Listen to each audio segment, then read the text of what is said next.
ఆరుగాలం శ్రమించి పండించిన పంటలకు గిట్టుబాటు ధర లేక ఒకవైపు రైతులు నష్టాల ఊబిలో కూరుకుపోతున్నారు. మరోపక్క ప్రకృతి సృష్టించిన వర్ష బీభత్సం, గాలి దుమారంతో కల్లాల్లో ఆరబెట్టిన మిర్చి పంట తడిసి ముద్దైంది. దీంతో దిక్కుతోచిన స్థితిలో ఉన్నారు మహబూబాబాద్ జిల్లా రైతాంగం.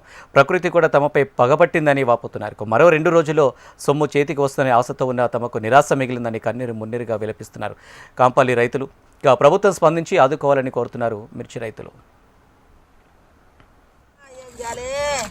అంత నీళ్ళు వచ్చి ఏం చేయాలి, మేము ఏం చేయాలి? ఈ పరిస్థితి చూడు, ఈ వాన చూడు, ఏం చేయాలి? నేను అన్ని రేతులు అన్ని అదే నీళ్ళే ఉంది, ఏం చేయాలి నాయన? మాకు ఏది ఏం చేయాలి గవర్నమెంట్ అని కోరుతున్నాము మేము. మళ్ళీ 3 రోజు వర్షం ఉంది అని అంటున్నారు అంట. 3 రోజు దాకా మా పరిస్థితి ఏంది? మేము ఏం చేయాలి దేవుడా అని మేము కోరుతున్నాము. మేము ఎంతగానో పండించిన అంతమందికి తీసుకొచ్చి ఇప్పటి పెట్టి ఇంత కష్టం చేసి అన్నం తినకుండా కూడు తినకుండా పొద్దున్న లేస్తే 8-10 ఇంటి దాకా పని చేసిన అని దండగా గలిచిందని మేము మొత్తుకుంటున్నాము. ఏం చేయాలి మేము?